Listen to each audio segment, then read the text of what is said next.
Насильно мил не будешь. Есть такие выражения, как бы полюбить, чтобы люди его полюбили, избивая население просто на улице. Я думаю, этот метод не сработает. То есть силы удержать власть, чтобы посидеть лишних там 4-5 лет, там, досидит ли он до конца, опять же, этот срок. У эфіры Белсату размова Vox Populi, голас народу. Серыя праграмаў, на якія мы запрашаем людзей, якія раней не займаліся палітыкай, але падчас гэтай выбарчай кампаніі не здолелі прамаўчаць. Сёння госці размовы славутая беларуская легкаатлетка, чэмпіёнка свету, чэмпіёнка Еўропы Надзея Астапчук, а весці размову будзем мы, Святлана Калінкіна і Віталь Цыганкоў. Вітаю вас. Вітаю вас. Добрый день. Я вот адразу злавіўся на думцы, што такі вот прынцып нашай праграмы, магчыма, да вас не вельмі падыходзіць, бо вы якраз той чалавек, які пачалі выказвацца на грамадска-палітычныя тэмы не толькі падчас гэтай выбарчай кампаніі, а ўжо даволі даўно. І гэта не вельмі звыкла для беларускіх спартоўцаў. Чаму? Чым вы такая асаблівая, што не баіцеся выказвацца? Я уже, наверное, в интервью «Радио Свобода» сказала, что для этого нужно иметь сильный характер. Наверное, вот этот характер у меня был с детства такой напористый, уверенный всегда. Поэтому мне всегда несправедливость, я ее терпеть ее не могла. Мне всегда надо было ответить, сказать, свое мнение высказать. К сожалению, в спорте у нас мало людей, кто имеет такой сильный характер, кто может говорить, не боясь. К сожалению, опять же, у нас также много людей, которые вне спорта тоже молчат и ничего не говорят о насущных проблемах. И отсюда все и происходит с нашего молчаливого согласия, все наши проблемы и возникают. Поэтому уже терпеть, я думаю, уже больше смысла нет у людей. Надо действительно говорить, всем надо говорить о всех проблемах, которые у нас существуют вокруг нас. Надзея, але вось здавалася б, хто-хто, але спартоўцы і не маюць моцнага характару, гэта неяк так дзіўна гучыць. Можа, яны ўсё ж такі, такія залежныя, што маўчаць? Да, они, к сожалению, опять же, у нас люди, все спортсмены в основном занимают не посты, а работают либо в Министерстве спорта, либо в силовых органах, МВД, там, КГБ, там, различных родов войск. Они почти все при погонах.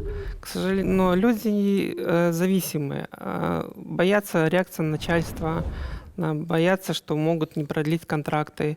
И отсюда, я думаю, вот это вот их такое поведение пассивное. А сапраўдны настрой, по-вашему, якія? Сапраўдны настрой, когда мы разговариваем внутри компании, мы все понимаем, мы все поддерживаем, мы все хотим каких-то перемен, но это все заканчивается именно кругом общения таким тесным. На кухне, скажем так, да? Скажем так, на кухне. Ну, скажите, пропаганда и сам Александр Лукашенко неодноразово падае тое, што дзяржава фінансуе спорт, клапоціцца пра спорт, як такую перавагу беларускай мадэлі. Ну, але ў іншых краінах заходніх пераважна спартоўцы не залежаць ад дзяржавы, яны маюць спонсараў, яны маюць рэкламу, яны маюць супрацоўніцтва з фірмамі. Па-вашаму, гэты метад падышоў бы для Беларусі? Я думаю, что та система, которая сейчас есть у нас в Беларуси, она была актуальна действительно в начале 2000-х годов, потому что у нас не был развит частный бизнес, не была развита поддержка никакая, спонсоров найти реально было невозможно. Поэтому, в принципе, она была актуальна. Но та система, которая на Западе, она более продуктивна. И к ней надо просто постепенно переходить. Допустим, переходить к системе, как в Америке, университетского спорта, который, допустим, растит таланты, именно университеты, за счет того, что они оплачивают молодым людям обучение, стипендии, проживание.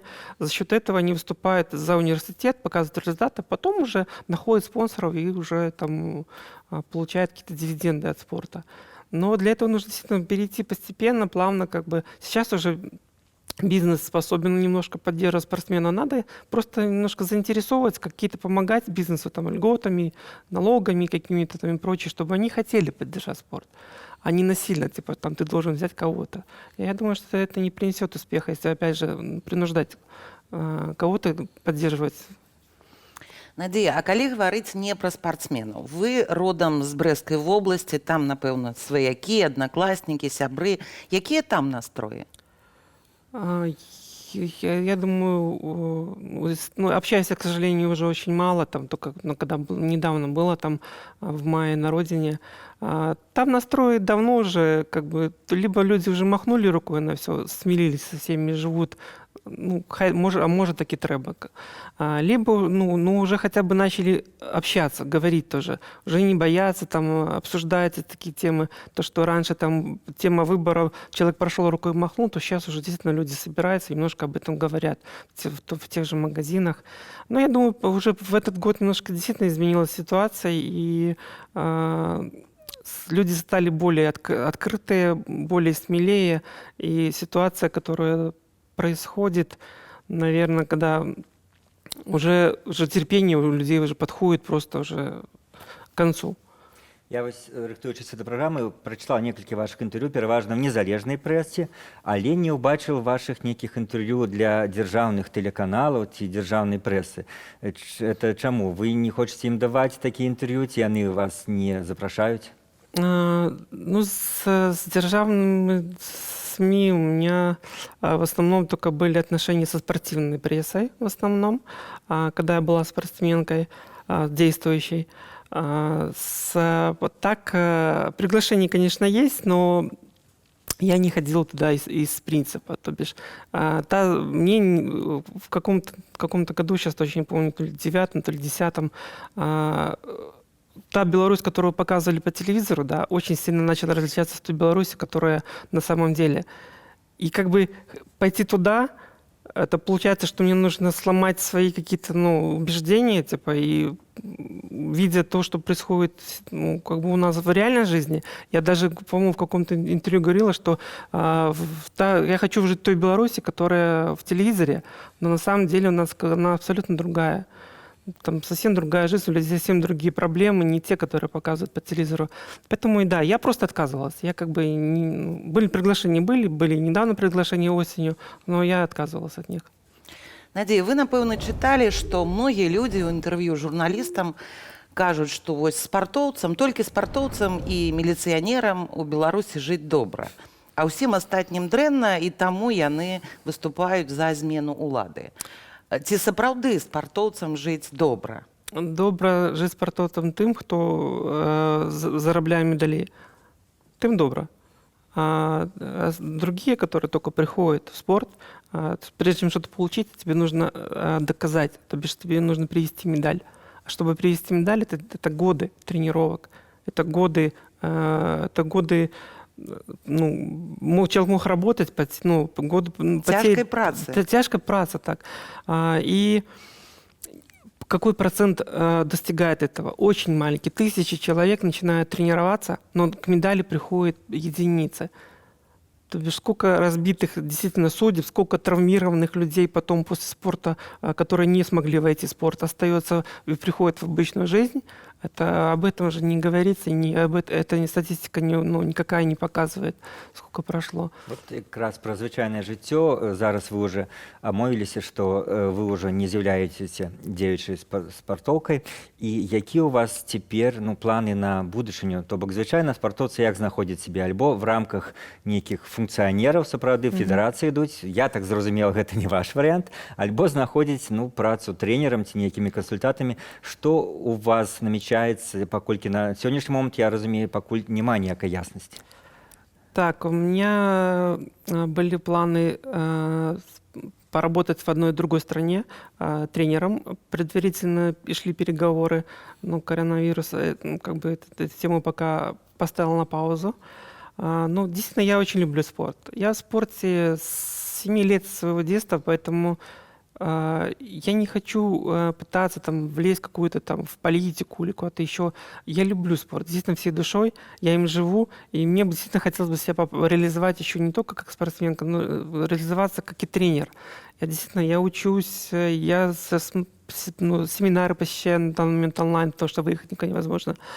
Я различные книги читаю, изучаю методики различные. Мне очень интересна эта тема. Я хочу действительно понять спорт не только как спортсмен, но и понять как тренер, до мелочей его разобрать. Именно в легкую атлетику в данном случае. Поэтому все мои планы действительно на данный момент остаться в спорте как тренер. А там Але как вы получится обмовіліся, дальше. што ў іншай краіне. Ось, а што тычыцца Беларусі? Вы з-за сваёй пазіцыі тут не здолееце знайсці працу? Ці чаму? Я думаю, тут не только моя позиция, не то, что я не смогу. Я думаю, меня просто здесь никуда не возьмут. Потому что все тренерские должности, по сути, в нас в легкой атлетике, это государственные.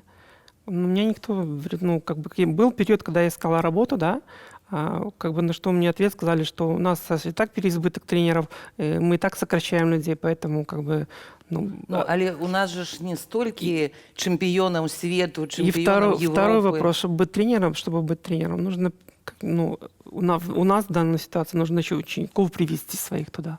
То есть я должна сначала найти людей, подготовить их, и потом только меня, возможно, возьмут тренером. Ну, плюс, напевно, за межой просто у тренеров больше доходы, Мне скажем спрашивают, так, мне больше говорят, платят. кого ты будешь тренировать?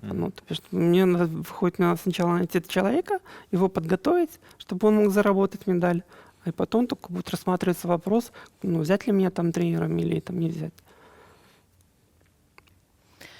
Складаная сітуацыя. Атрымоўваецца, што спартсмены такія ж залежныя людзі, як і дзяржаўныя служачыя. Да, можа і я больш. думаю, даже больше. Вы згадалі пра універсітэты, которые на захадзе рыхтуюць спартоўцы, і тут мне згадалася таксама, што вы закончылі свой час гістарычны факультэт. Вот скажыце, вы ўжо тады, канешне, былі вядомай спартоўкай, калі вучыліся. Гэта была сапраўдная вучоба? Ці вот як спартоўцы вучацца, ім ставяць залікі все за то, што он вялікі спартовец? Ці вы сапраўды пранікліся вось гісторыяй? Сапраўдной учебы не было, да, потому что ты находишься больше времени на тренировках, на сборах. То бишь, получается, только приезжали, сдавали зачеты, то бишь, тебе говорят, там, какие-то темы подготовить, да, ты стараешься их выучить там по максимуму, что ты можешь, потом просто приезжаешь, быстренько сдаешь, там, что ты можешь. То бишь, как такового сидения на лекциях не было, да. Я просто думаю, што, можа быць, гістфак в пэўным сэнсе паўплываў на ваше сфармаванне менавіта грамадскае, што там больш все-таки такія вольныя людзі, не было такого? Нет, абсолютно ничего не было такого. Надзея, вы сказалі, што вось ваша пазіцыя гэта такі водгук на несправядлівасць. А вось расшыфруйце, калі ласка, што вы лічыце несправядлівым? Бо Лукашенко, і ягоныя там журналісты, прапагандысты, яны якраз пераконваюць людзей у адваротным, што ў нас вельмі справядлівая краіна, што ўсё вельмі так, мы там не робім нейкіх там рэзкіх рухаў, але тым не менш усё ідзе добра. Я думаю, в первую очередь это правоохранительная судебная система. То бишь ты как человек, как гражданин должен иметь шанс где-то доказать свою правоту.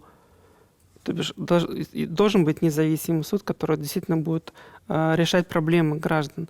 Но когда у нас милиция без разбору просто хватает людей на улице, судья, закрыв глаза, штампует эти сутки ареста, притом даже людям, которые даже просто не выходили на какой-то протест, а просто проходили, не глядя, просто вот штампуют там в раз 15 минут, следующий, то о какой справедливости дальше может быть речь? Человек не может добиться справедливости. Это, соответственно, вся система, которая уже построена в этой стране, она уже не рабочая. Она уже перекошена в одну сторону, в сторону тех, у кого, как говорится, есть сила. Полномочия, да. Ну і таксама я сустракаў ваше выказванне непасрэдна пра выбары. Вы нават пэўны час лічылі, што былі больш схільныя да байкоту, але, магчыма, апошнія падзеі, вось з'яўлення гэтых таленавітых і прыгожых жанчынаў нейкім чынам змяніла ваше стаўленне? Да, я как бы собираюсь поддержать на этих выборах. Я надеюсь, что ничего не изменится, и девчонки будут действительно дальше только народ за себя агитировать, народ поднимать. Я обязательно их поддержу, обязательно приду проголосую за Тихановскую. Я думаю, что в данной ситуации как бы мы должны действительно не пассивно провести эти выборы, а именно помочь ей хотя бы что-то попытаться изменить в данной ситуации. А я хочу вас запытацца пра іншага кандыдата. Вы сустракаліся асабіста з Александром Лукашэнкам, ён вам узнагароды дзяржаўныя уручаў. Вось ваше адчуванне, ваше ўражанне пра яго, па-першае, і ваше адчуванне, як ён будзе сябе паводзіць, калі ўжо усім відавочна, што беларусы, мякка кажучы, разлюбілі дзеючага прэзідэнта. Трудно даже предсказать, как он будет себя вести. Ну, как бы насильно мил не будешь. Есть такие выражения, как бы полюбить, чтобы люди его полюбили, избивая население просто на улице. Я думаю, этот метод не сработает. То есть силы удержать власть, чтобы посидеть лишних там 4-5 лет, там, досидит ли он до конца, опять же, этот срок.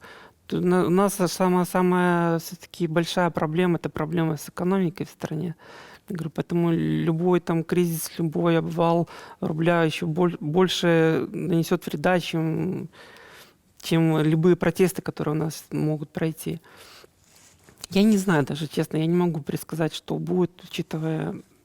А вось пры асабістай сустрэчы, якое у вас было ўражанне ад Лукашэнкі? Ну, как таковых встреч, в основном были все у нас официальные. Там, Я гэта і маю на вышел увазе. человек, вышел там, поздравил, медаль вручил. Как бы даже сказать особо нечего сказать. Ведаеце, калі Как бы на встречах, да, нормально такие разговоры, то бишь, приветливо, довольно приветливо, адекватно, приветливо, да. Как бы, я не могу сказать, что там какие-то там что-то особенного было.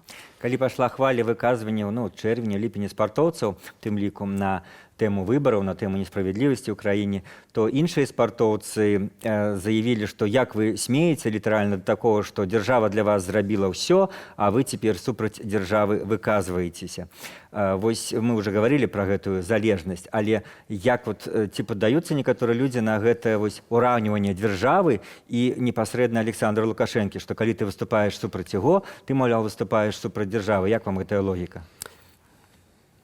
Понятно, что люди, которые такое говорят, либо находятся на высокой должности, либо находятся, опять же, на какой-то работе, где есть хороший оклад, хорошая зарплата, ему все комфортно, хорошо, поэтому он конечно, будет защищать ту систему, в которой, где ему комфортно и удобно. Я их ни в коем случае не хочу там критиковать или говорить о них какие-то плохие слова. Это их мнение, им в жизни все хорошо, комфортно, поэтому пускай это будет на их совести. Если, но с другой стороны, абсолютно большинство спортсменов находится в другой ситуации. У них зарплаты небольшие на самом деле. Там те же ставки, там 500, 600, 700 рублей, такая же заработная плата практически как по всей стране. Опять же, чтобы что-то хотя бы заработать на квартиру, то человеку нужно выигрывать медаль. Выиграешь медаль, там, возможно, тебе какую-то там кто-то что-то поможет. Нет медали, опять ты после спорта остаешься ни с чем. Але вы гэта кажаце там пра лёгкую атлетыку, напэўна, пра нейкія іншыя веды, бо ёсць хакей, ёсць футбол. Вельмі грашовыя віды спорта. Вельмі грашовыя. Прынамсі... Я не могу говорить за хоккей, потому что я действительно не знаю той ситуации, которая там внутри происходит. Абсолютно не знаю. Я только знаю то, что когда публикуют уровень зарплат спортсменов, понятно, сказать. Конечно, да, у них уровень совсем другой. Это 20 человек на всю краіну, 10-15 Не 20, у нас шмат хоккейных клубаў. Недавно Вероніка Цыпкала агучыла заклік да Дар'і Домрачавай, Максіма Мірнага, іншых вядомых асобаў, у тым ліку спартсменаў, далучацца да кампаніі Святланы Ціхановскай, бо сапраўды краіне патрэбныя перамены. Як вы думаеце, ці будзе пачуты гэты заклік, ці будзе нейкі водгук? Я думаю, нет. Чаму? Люди... Бо гэтыя людзі нават не на дзяржаўнай службе. Яны самі ўжо все зрабілі самі для сябе. У іх ёсць кар'ера, ёсць Я грошы. повторюсь, нужно иметь характер сильно. Судя по всему, у людей как бы... Ну, я рада буду ошибиться, если действительно они... Я буду очень рада ошибиться, если они действительно скажут, что... Или поддержат, скажут, что нужны действительно перемены и прочее. Но как бы я сомневаюсь, что они что-то сделают, что они выскажутся. Надзея, в канцы нашай перадачы традыцыйнай для серыі гэтых праграмаў бліц, дзе мы задаем вам 5 кароткіх пытанняў. Першае з іх, што бы сказалі пры сустрэчы Александру Лукашэнку? Интересный вопрос. Да, даже быстро не могу. Ну, наверное, вопросов было бы не один, вопросов было бы очень много. Как бы одним вопросом очень сложно было бы спросить, зачем и почему. Ну, можа, не запытацца, а просто сказаць, параіць нешта яму. Быть ближе к людям. Чтобы он узнал реальную жизнь людей. Не из-за окна машины, не тогда, когда сгонят только тех, кого проверили и под снайперами, а именно выйти, действительно поговорить с людьми обычными. Ці разглядаеце вы хаця б тэарэтычна магчымасць эміграцыі? На данный момент нет. Наступнае пытанне з улікам вашага імя гучыць вельмі цікава. Што дае вам надзею? Надея. Так. Наверное, все-таки я по жизни оптимист. Поэтому как бы хочется всегда видеть лучшее, что будет, что завтра будет лучше, чем вчера. Калі ахарактарызаваць гэтыя выбары адным словам, то што гэта будзе за слова? Какой-то хаос. На данный момент это хаос. Непонятно, что происходит. И ни те не знают, ни эти не понимают. Ну, как бы хаос. І пытанне, дзе, на вашу думку, вы сустрэнеце 10 жніўня, гэта наступны дзень пасля дня галасавання, якое будзе 9 жніўня? Я надеюсь, дома. Але ўпэўненасці няма. Любовности нема. Ну што ж, дзякуй за размову, Віталь. Дзякуй, Надзея. Вы глядзелі чарговы выпуск серыі перадачаў «Размова Vox Populi». Тут мы запрашаем і задаем пытанне людзям, якія актыўна выказаліся падчас гэтай выбарчай кампаніі пра свае грамадскія і палітычныя погляды. І госцем сённяшняй размовы была легенда беларускай і сусветнай лёгкай атлетыкі Надзея Астапчук. А вялі размову Віталь Цыганкоў і Светлана Калінкіна. Заставайцеся з Белсатам.